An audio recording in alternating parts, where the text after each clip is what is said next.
US ਨੇ ਕਿਹਾ ਵੀ ਜਿਹੜੇ ਬਾਹਰਲੇ ਮੁਲਕ ਆ ਉਹ ਤਿਆਰ ਰਹਿਣ ਹੁਣ ਸਟੇਟ ਆਫ ਹਾਰਮੋਜ਼ ਨੂੰ ਖਿਲਾਉਣ ਦੇ ਲਈ। ਸਾਡੀ ਇਹ ਜ਼ਿੰਮੇਵਾਰੀ ਨਹੀਂ। ਈਵਨ ਪ੍ਰੈਜ਼ੀਡੈਂਟ ਟਰੰਪ ਉਹਨਾਂ ਨੇ ਇਹ ਕਹਿ ਦਿੱਤਾ ਹੈ ਵੀ ਤੁਸੀਂ ਸਾਡਾ ਸਾਥ ਨਹੀਂ ਦਿੱਤਾ, ਇਸ ਕਰਕੇ ਇਹ ਹੁਣ ਸਾਡੀ ਜ਼ਿੰਮੇਵਾਰੀ ਨਹੀਂ ਬਣਦੀ। ਜੀ ਉਹਨਾਂ ਨੇ ਕਿਹਾ go get your own fuel from strait of Hormuz, just take the fuel. ਕਹਿੰਦੇ ਵੀ ਜੇ ਯੂਕੇ ਨੂੰ ਤੇ ਹੋਰ ਜਿਹੜੇ ਐਲਾਈਜ਼ ਆ ਉਹਨਾਂ ਦੇ ਉੱਤੇ ਗੁੱਸਾ ਜਿਹੜਾ ਉਹ ਝਾੜਦੇ ਹੋਏ ਟਰੰਪ ਹੋਣਾ ਨੇ ਇਹ ਜਿਹੜਾ ਤੱਤਾ ਬਿਆਨ ਇਹਨਾਂ ਨੂੰ ਦਿੱਤਾ ਜਿਹੜਾ ਉਹ ਹੈਗਾ ਆ। ਸੋ ਟਰੂਥ ਸੋਸ਼ਲ ਦੇ ਉੱਤੇ ਇਹ ਆਖਿਆ ਸੀਗਾ, ਕਹਿੰਦੇ ਵੀ UK should build up courage, ਵੀ ਆਪਣੇ ਅੰਦਰ ਕਰੇਜ ਲਿਆਓ, ਹਿੰਮਤ ਲਿਆਓ, ਤੇ ਜਿਹੜਾ ਸਟੇਟ ਆਫ ਹਾਰਮੋਜ਼ ਤੋਂ ਜਾ ਕੇ ਫਿਊਲ ਉੱਥੋਂ ਤੁਸੀਂ ਲੈ ਆਓ। ਸੋ ਕਹਿੰਦੇ ਵੀ ਇਹਦੇ ਨਾਲ ਆਪਣੇ ਲਈ ਲੜਨਾ ਜਿਹੜਾ ਉਹ ਤੁਸੀਂ ਸਿੱਖੋਗੇ। You will start learning how to fight for yourself. USA won't be there to help you anymore. So Iran ਦੀ ਵਾਰ ਤੋਂ ਬਾਅਦ 'ਚ ਲੱਗਦਾ ਨਾਟੋ ਦਾ ਵੀ ਹਰਜੋਤ ਸਿੰਘ ਜੀ ਸਮਾਪਤੀ ਕਿਤੇ ਨਾ ਕਿਤੇ ਉਸ ਪਾਸੇ ਵੱਲ ਨੂੰ ਜਿਹੜੀ ਉਹ ਕੰਮ ਵੱਧ ਰਹੀ ਆ।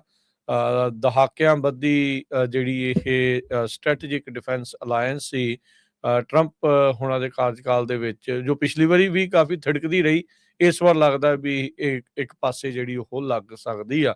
ਪਰ ਵੈਸਟਰਨ ਐਲਾਈਜ਼ ਨੂੰ ਇਹ ਵੀ ਪਤਾ ਹੈ ਵੀ ਆਪਸ ਦੇ ਵਿੱਚ ਸਾਂਝ ਤੋਂ ਬਗੈਰ ਰਸ਼ੀਆ, ਚੀਨ, ਉਹਨਾਂ ਦਾ ਮੁਕਾਬਲਾ ਕਰਨਾ, ਕਿਉਂਕਿ ਭੂਗੋਲਿਕ ਤੌਰ ਦੇ ਉੱਤੇ ਜਿਓਗ੍ਰਾਫਿਕਲੀ ਬੜੇ ਛੋਟੇ ਛੋਟੇ ਮੁਲਕ ਨੇ ਸਾਰੇ ਯੂਰਪ ਦੇ।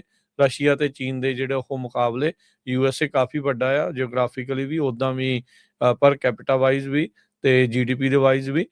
ਸੋ ਉਹ ਤਾਂ ਮੁਕਾਬਲਾ ਜਿਹੜਾ ਉਦੋਂ ਦਾ ਕਰ ਹੀ ਰਿਹਾ ਆ। ਪਰ ਸਾਰਿਆਂ ਦਾ ਜਿਹੜਾ ਸਾਥ ਜਿੱਦਾਂ ਇੱਕ ਦੂਜੇ ਦਾ ਟੁੱਟ ਜਾਊਗਾ ਤੇ ਕੀ ਦੇਖਣ ਵਾਲੀ ਗੱਲ ਹੋਊਗੀ। ਕੀ ਯੂਰਪ ਅਮਰੀਕਾ ਤੋਂ ਬਗੈਰ ਸਰਵਾਈਵ ਕਰ ਸਕੂਗਾ ਨਾਟੋ ਦੇ ਵਿੱਚ ਜੇ ਅਮਰੀਕਾ ਨਹੀਂ ਆ, ਤੇ ਕੀ ਉਹਨਾਂ ਦਾ ਜਿਹੜਾ ਡਿਫੈਂਸ ਵਾਲਾ ਗੱਲ ਆ ਉਹ ਕਰ ਜਾਊਗੀ? ਇਹ ਦੇਖਣ ਵਾਲੀ ਗੱਲ ਆ, ਕਿਉਂਕਿ ਯੂਰਪ ਨੇ ਮੁੱਢ ਤੋਂ ਹੀ ਸਾਰੀ ਜਿਹੜੀ ਡਿਫੈਂਸ ਦਾ ਭਾਰ ਆ ਉਹ ਅਮਰੀਕਾ ਦੇ ਉੱਤੇ ਲਾ ਦਿੱਤਾ। ਉਹਨਾਂ ਨੇ ਕਦੇ ਚੇਤੇ ਚ ਵੀ ਨਹੀਂ ਸੀਗਾ ਵੀ ਇਦਾਂ ਦੇ ਵੀ ਜਿਹੜੇ ਰਿਸ਼ਤੇ ਆ ਉਹ ਆ ਸਕਣਗੇ। ਉਹ ਹਮੇਸ਼ਾ ਹੀ ਸੋਚਦੇ ਸੀਗੇ ਵੀ ਜਦੋਂ ਕਿਤੇ ਮਾੜਾ ਮੋਟਾ ਉੱਤੇ ਥੱਲੇ ਹੋਊਗਾ ਤਾਂ ਇਵੈਂਚੁਅਲੀ ਆਪਸ ਦੇ ਵਿੱਚ ਮਿਲ ਜਾਣਗੇ। ਪਰ ਟਰੰਪ ਹੁਣਾਂ ਦੇ ਅੱਜ ਜਿਹੜੇ ਗੁੱਸੇ ਭਰੇ ਜਿਹੜੇ ਬਿਆਨ ਆ ਵੀ ਜਾਓ ਆਪਣਾ ਤੇਲ ਆਪੇ ਲੈ ਆਓ, ਲਿਆਓ ਹਿੰਮਤ ਤੇ ਦੇਖੋ, ਜਾ ਕੇ ਦੇਖੋ ਵੀ ਕੀ ਜਿਹੜਾ ਹੁੰਦਾ ਹੈ ਵੀ ਅਸੀਂ ਹੁਣ ਤੁਹਾਡੀ ਮਦਦ ਨਹੀਂ ਕਰਾਂਗੇ। ਸੋ ਇਹਦੇ ਡੂੰਘੇ ਤੇ ਲੰਬੇ ਸਿੱਟੇ ਜਿਹੜੇ ਆ ਉਹ ਅੱਗੇ ਨਿਕਲ ਸਕਦੇ ਆ। ਇਸੇ ਤਰੀਕੇ ਨਾਲ ਮਿਡਲ ਈਸਟ ਤੇ ਇਸ ਕ੍ਰਾਈਸਿਸ ਦੇ ਵਿੱਚ ਜਿਹੜਾ ਹਰਜੋਤ ਸਿੰਘ ਜੀ ਇਹ ਇਸ ਟਾਈਮ ਕੁਵੈਤ ਵਾਲੇ ਕਹਿ ਰਹੇ ਆ ਵੀ ਉਹਨਾਂ ਨੇ 5 ਬਲਿਸਟਿਕ ਮਿਜ਼ਾਈਲ ਜੋ ਇਰਾਨ ਦੇ ਵੱਲੋਂ ਦਾਗੀਆਂ ਗਈਆਂ ਸੀਗੀਆਂ ਤੇ 7 ਡਰੋਨ ਪਿਛਲੇ 24 ਘੰਟਿਆਂ 'ਚ ਉਹਨਾਂ ਨੂੰ ਸ਼ਾਟ ਡਾਊਨ ਕੀਤਾ ਆ, ਉਹਨਾਂ ਨੂੰ ਰਾਹ ਦੇ ਵਿੱਚ ਨਸ਼ਟ ਕੀਤਾ ਆ।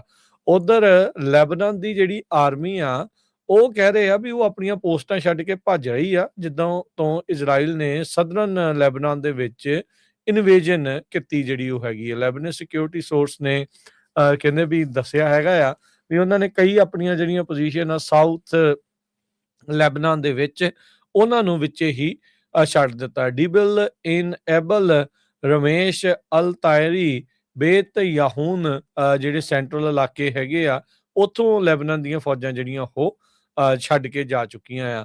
ਉਧਰ ਹਜ਼ਬੁੱਲਾ ਵਾਲੇ ਕਹਿ ਰਹੇ ਆ ਵੀ ਕਹਿੰਦੇ ਵੀ ਅਸੀਂ ਇਜ਼ਰਾਈਲ ਦੀਆਂ ਪੋਜੀਸ਼ਨ ਦੇ ਉੱਤੇ ਬਾਰਡਰ ਦੇ ਨਜ਼ਦੀਕ ਉੱਥੇ ਜਿਹੜੇ ਉਹਨਾਂ ਦੇ ਕਹਿੰਦੇ ਵੀ ਸਾਡੇ ਫਾਈਟਰਸ ਨੇ ਹਮਲੇ ਜਿਹੜੇ ਇਜ਼ਰਾਈਲੀ ਫੋਰਸਿਸ ਦੇ ਉੱਤੇ ਕੀਤੇ ਆ। ਇਜ਼ਰਾਈਲ ਦੇ ਕਈ ਫੌਜੀਆਂ ਦੇ ਮਰਨ ਦੀ ਵੀ ਇਤਲਾਹ ਜਿਹੜੀ ਆ ਉਹ ਇਸ ਟਾਈਮ ਉਹ ਸਾਹਮਣੇ ਜਿਹੜੀ ਉਹ ਆ ਰਹੀ ਹੈਗੀ ਆ। ਸੋ ਤੁਸੀਂ ਦੱਸ ਹੀ ਦਿੱਤਾ ਵੀ ਇੱਕ ਬਹੁਤ ਵੱਡੇ ਜਿਹੜੇ ਕੰਟੋਨਮੈਂਟ ਇਲਾਕਾ ਜਿੱਥੇ ਕਾਫੀ ਅਸਲਾ ਰੱਖਿਆ ਸੀ ਇਰਾਨ ਦੇ ਵਿੱਚ, ਉਸ ਨੂੰ ਅਮਰੀਕਾ ਵਾਲਿਆਂ ਨੇ ਨਸ਼ਟ ਕੀਤਾ ਹੈਗਾ। ਇਰਾਨ ਦਾ ਜਿਹੜਾ ਪ੍ਰੈਜ਼ੀਡੈਂਟ ਆ ਮਸੂਦ ਪਜ਼ੈਸ਼ਕੀਅਨ, ਉਹਨਾਂ ਨੇ ਕਿਹਾ ਆ ਵੀ ਇਰਾਨ ਨੂੰ 2 ਵਾਰ ਹਮਲੇ ਦਾ ਸਾਹਮਣਾ ਕਰਨਾ ਪਿਆ ਨੈਗੋਸ਼ੀਏਸ਼ਨਸ ਦੇ ਦੌਰਾਨ। ਵੀ ਜਿਸ ਟਾਈਮ ਗੱਲਬਾਤ ਅਸੀਂ ਕਰ ਰਹੇ ਸੀਗੇ ਤਾਂ ਉਸ ਦੇ ਦਰਮਿਆਨ ਹੀ ਜਿਹੜੇ ਹਮਲਾ ਇਹਨਾਂ ਦੇ ਦੁਆਰਾ ਕਰ ਦਿੱਤਾ ਜਿਹੜਾ ਹੋ ਗਿਆ ਸੀਗਾ। ਕਹਿੰਦੇ ਵੀ US ਕਹਿਣ ਨੂੰ ਗੱਲਾਂ ਕਰਦਾ ਪਰ ਉਹ ਡਿਪਲੋਮੈਸੀ 'ਚ ਬਲੀਵ ਨਹੀਂ ਕਰਦਾ, ਕਿਉਂਕਿ ਸਾਡੇ ਨਾਲ 2 ਵਾਰੀ ਕਹਿੰਦੇ ਵੀ ਇਦਾਂ ਹੋ ਚੁੱਕਾ ਆ। ਹਰਜੋਤ ਸਿੰਘ ਜੀ ਜਦੋਂ ਇਹ ਗੱਲਬਾਤ ਹੋਈ ਸੀ ਨਾ 28 ਫਰਵਰੀ ਤੋਂ ਪਹਿਲਾਂ, ਅਟੈਕ ਤੋਂ ਪਹਿਲਾਂ, ਜਦ ਅਮਰੀਕਾ ਦੇ ਨੈਗੋਸ਼ੀਏਟਰਸ ਉੱਥੇ ਪਹੁੰਚੇ ਹੋਏ ਸੀ, ਗੱਲਬਾਤ ਕਰ ਰਹੇ ਸੀਗੇ, ਤਾਂ ਉਹਨਾਂ ਜਿਹੜੇ ਇਰਾਨ ਵਾਲੇ ਉਹ ਕਹਿੰਦੇ ਰਹੇ ਵੀ ਅਸੀਂ ਜੋ ਇਹਨਾਂ ਨੂੰ ਕਹਿਣਾ ਚਾਹੁੰਦੇ ਸੀ ਇਹਨਾਂ ਨੂੰ ਸਮਝ ਨਹੀਂ ਲੱਗੀ। ਅਮਰੀਕਾ ਵਾਲੇ ਜਿਹੜੇ ਨੈਗੋਸ਼ੀਏਟਰ ਆ ਉਹਨਾਂ ਨੇ ਟਰੰਪ ਉਹਨਾਂ ਨੇ ਕਿਹਾ ਵੀ ਇਹ ਤਾਂ ਸਾਨੂੰ ਅੱਖਾਂ ਦਿਖਾਉਂਦੇ ਆ। ਜਿਹੜਾ ਵਿਚਾਰੇ ਓਮਾਨ ਵਾਲੇ ਸੀ, ਵਿਚਾਰੇ ਜਿਹੜੀ ਗੱਲਬਾਤ ਕਰਾ ਰਹੇ ਸੀ ਵਿਚਕਾਰ, ਉਹ ਕਹਿੰਦੇ ਵੀ ਜਿਹੜੇ ਨੈਗੋਸ਼ੀਏਟਰ ਆ ਅਮਰੀਕਾ ਦੇ ਉਹਨਾਂ ਨੂੰ ਗੱਲ ਸਮਝਣ ਦੇ ਵਿੱਚ ਕਹਿ ਲਓ ਵੀ ਗਲਤੀ ਜਿਹੜੀ ਉਹ ਲੱਗੀ ਆ।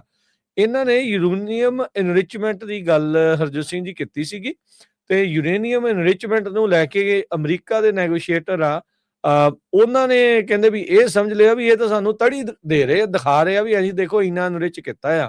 ਕਹਿੰਦੇ ਵੀ ਉਹ ਜਿਹੜਾ ਓਮਾਨ ਵਾਲਾ ਸੀ ਵਿਚਾਲੇ, ਜਿਹੜੇ ਫੋਰਨ ਮਿਨਿਸਟਰ ਵਾਲੇ ਉਹ ਕਰ ਰਹੇ ਸੀ ਟਰਾਂਸਲੇਸ਼ਨ, ਉਹਨਾਂ ਨੇ ਕਿਹਾ ਵੀ ਉਹ ਤਾਂ ਸਿਰਫ ਇਹ ਦੱਸ ਰਹੇ ਵੀ ਸਾਡੇ ਕੋਲ ਇੰਨਾ ਐਨਰਿਚਮੈਂਟ ਪਿਆ ਆ, ਤੇ ਜੇ ਤੁਸੀਂ ਕਹੋਗੇ ਤਾਂ ਅਸੀਂ ਇਸ ਦੇ ਵਿੱਚ ਕੁਝ ਹੋਰ ਮਿਲਾਵਟ ਕਰਕੇ ਜਿਹਦੇ ਨਾਲ ਇਹ ਵੈਪਨ ਕਦੀ ਨਾ ਬਣ ਸਕੇ, ਉਹ ਚੀਜ਼ ਕਰ ਲਾਂਗੇ। ਪਰ ਉੱਥੇ ਬੈਠੇ ਜਿਹੜੇ ਅਮਰੀਕਾ ਦੇ ਨੈਗੋਸ਼ੀਏਟਰ ਆ, ਉਹਨਾਂ ਨੇ ਟਰੰਪ ਹੋਣਾ ਨੂੰ ਬੇਸਿਕਲੀ ਕਹਿੰਦੇ ਵੀ ਗਲਤ ਇਨਫੋਰਮੇਸ਼ਨ ਇਸ ਪੱਖ ਤੋਂ ਦਿੱਤੀ ਵੀ ਈਰਾਨ ਵਾਲੇ ਤਾਂ ਸਾਨੂੰ ਇਹ ਅੱਖਾਂ ਦਿਖਾ ਰਹੇ ਆ ਵੀ ਦੇਖੋ ਅਸੀਂ ਇੰਨਾ ਐਨਰਿਚ ਜਿਹੜਾ ਉਹ ਕਰ ਰਿਹਾ। ਸੋ ਕਹਿੰਦੇ ਵੀ ਇੱਕ ਤਾਂ ਨੈਗੋਸ਼ੀਏਸ਼ਨ ਦੇ ਵਿੱਚ ਉੱਥੇ ਸਮਝ ਦੀ ਜਿਹੜੀ ਉਹ ਫਰਕ ਪੈਣ ਦੇ ਨਾਲ ਗੱਲ ਇੱਥੋਂ ਤੱਕ ਨੌਬਤ ਜਿਹੜੀ ਉਹ ਆ ਗਈ ਆ, ਤੇ ਈਰਾਨ ਹਾਲੇ ਹੁਣ ਡਿਪਲੋਮੈਸੀ ਦੇ ਵਿੱਚ ਬੈਠਣ ਨੂੰ ਹੀ ਤਿਆਰ ਨਹੀਂ ਹੈਗੇ।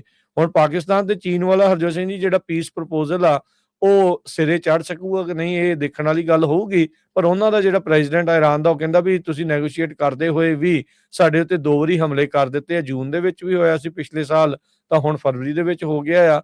ਸੋ ਅਸੀਂ ਨਹੀਂ ਮੰਨਦੇ ਵੀ ਯੂਐਸ ਵਾਲੇ ਜਿਹੜੇ ਡਿਪਲੋਮੈਸੀ ਦੇ ਵਿੱਚ ਬਲੀਵ ਕਰਦੇ ਆ।